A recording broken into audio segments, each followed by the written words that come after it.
Hello and welcome. My name is Colton Harper. I am founder, owner, CEO, everything of American Roots Academy, and I am here with my brother Josh, who is running for city council member in Excelsior Springs, Missouri. Josh, how you doing? I'm doing well, Colton. Thank you for having me. I know you're really passionate about American Roots Academy and about our founding, and some of that involves the political arena. So I guess that's probably why I'm here. Yeah, thank you for having me, hosting me here as well.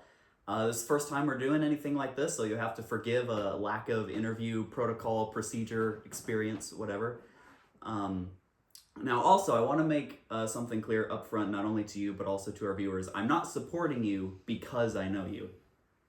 There are some people I know who I would not support if they were running for political offices, but I'm supporting you because it helps that I know you, but I genuinely think that you can do a good job, and there are a couple questions that I have here for you. But first of all, what was your motivation for getting into politics and whatnot? Yeah, so I've got a young family. I'm a young guy myself, right? 33 years old. And I look at Excelsior Springs. So this is, again, local office here. And I think it's improved a lot. I think it's got a lot of good things going for it. But I do think that the city could benefit from having the perspective of the next generation. Most of the people on the council currently are pretty old. And it's not that they do a bad job. They do a great job. In fact, one guy's retiring. And that's the seat I'm hoping to get. And so I think if I can get in there, I can help make sure that conservative values, Christian values, and policies that help empower the people and limit the reach of government. That's my goal. That's what I hope to do when I get in there. First ever political office that I've ran for, so there's going to be a bit of a learning curve. But I do think that once I get in there and start seeing what's going on, I mean, I've already learned a lot just running in this election. So a lot of my motivation is I'm young. I want to see the younger voice in office so that we can make sure that we get a well-rounded representation in our community. Yep, that's great. So educate not only viewers but also me a little bit about city council, because I feel like in government, like schools or in government class, we learn about the federal government, state governments, but I feel like city council is one of those things that isn't really talked about that much. So what exactly does city council have power to actually do? What does city council do? Yeah, that's a good question, Colton. Some of what we do is we help with policy, we approve budgets, and ordinances. If you think about the different things that maybe a codes enforcement guy might knock on your door about, right, and say, hey, your grass is too long, or the way that the money gets spent in the city council is a part of that. So we can even affect regulations in some regard, relate like local regulation. So that's a lot of what we do. We hear complaints and concerns from the citizens. So a big part of what we do is listening. If you come out to a city council meeting, there's a part at the beginning where the opening is for the public to come up and speak. And so you can have your concerns raised in city council meetings. They're first and third Monday of every month. And that's where things really get hashed out. So if you want to learn more about how city council works and how it runs and what they talk about, you'll get to see it firsthand if you come out to the meeting. So I would encourage anybody who would like to learn more to go down to the city council meetings. You can also go and talk to the local government officials down at the Hall of Waters. So some of it is just local. It's obviously just local stuff, right? So we're not going to be affecting like state and federal. And we make sure that state and federal laws are followed, obviously. We make sure that we have police and fire departments, right? We help represent them as well. So I'm actually endorsed by the Local 42 here, which is the union for the fire department, because they believe that me and Reggie St. John, the other guy running, there's 2 seats open, by the way, they believe that we can help represent them well and ensure that our community has the essential services it needs in order to function well. So that's I'm sure we do more than that, right? We debate policy, we vote on things. Yeah.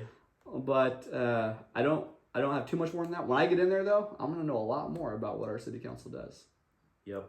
And also, this isn't just local to Excelsior. Anyone, if I highly suggest, especially Christians, we're Christians, you see in the Bible, we're supposed to be involved in the political arena. So get involved in your local city governments as well.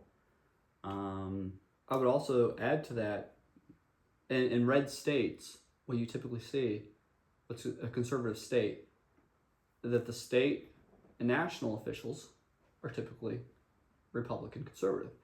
But what you find at local levels, you don't have to tell what your party affiliation is. So there is no such thing as a Democrat or Republic. They're more neutral, right? So you don't have to announce that.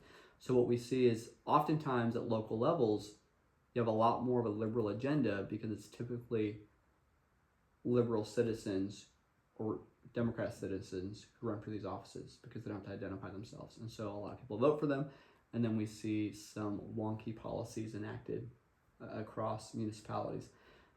And so to tag on Colton's point here, it really is helpful when people get involved on both sides, actually. That way people get more choice. So it's good. Yeah. Yeah, I've got a couple different questions here. We're almost out of time for here right now. But so I like Excelsior. I used to live here. I used to work at the Elms.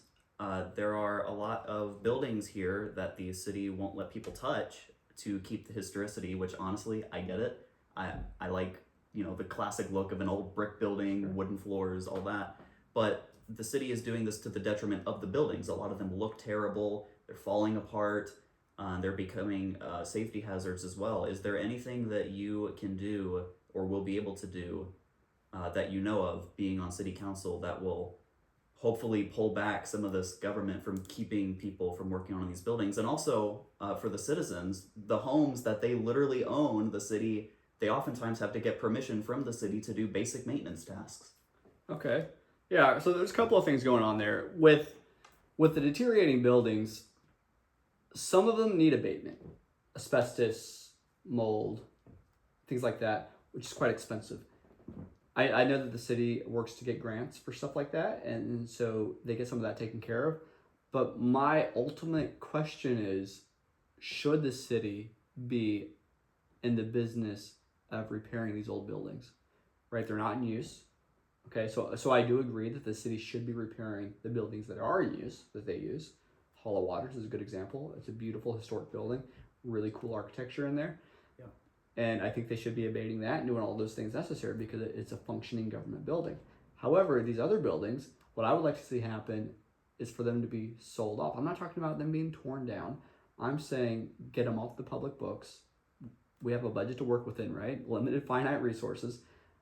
I don't understand how it's beneficial to taxpayers to have old, run-down buildings that need a ton of work still on the city books. Yeah. Why not sell them off to private individuals, allow them to take on the task of renovating and abating and all those other things, and then they can be put back into use for public benefit. Okay, so that's kind of my stance on it. I think the city got its use out of the building, right? Obviously, we don't use it anymore. Now let somebody else get use out of that building. And then as far as individual citizens in their homes, I was talking to some citizens today that, we're getting complaints and letters and even a ticket from the city related to something that actually wasn't that big of a deal. So I feel like there's a little bit of helicopter parenting going on. For sure. And some of that could be regulation based. So my hope would be to see some of this regulation be toned down a little bit so citizens don't feel like they're being picked on by their local government, which is only supposed to be there to provide essential services like roads, police, fire, water, utility services, all things that a city needs to have, but without all of the intense driving into an individual's life. I think we can pull back a little bit and let people be people. Obviously, you need some regulation. You need some standards to be met, okay? But I think a lot of building code, just in general, the way that construction is done these days, I think a lot of that's already built in. So I think the city can step back and say, okay, we can put a little bit more trust back into the hands of the people and let people do their thing. Yep. I agree a lot with that. We're about on time here, but one final thing, if people want to keep up kind of with what you're doing or follow you on social media, where can they find you? So I've got a campaign page on Facebook. It's Joshua Nunez Campaign, or Josh Nunez Campaign, actually. So you can go look me up there. Friend me on Joshua Nunez. That's my Facebook account there. And you can message me there. email me at joshnunezcampaign@gmail.com. And those are the places. Ask me any questions you want. If you have any questions about what it's like to run for public office, the things that I'm learning, or questions if you live in the city about what's going on, if you have any concerns, voice them. Because if I get in, I will be a voice and a representation for the people of Excelsior Springs. Awesome. Sounds great. Well, Josh, it's been great. Thank you for having me. Yeah, thank you. Yeah.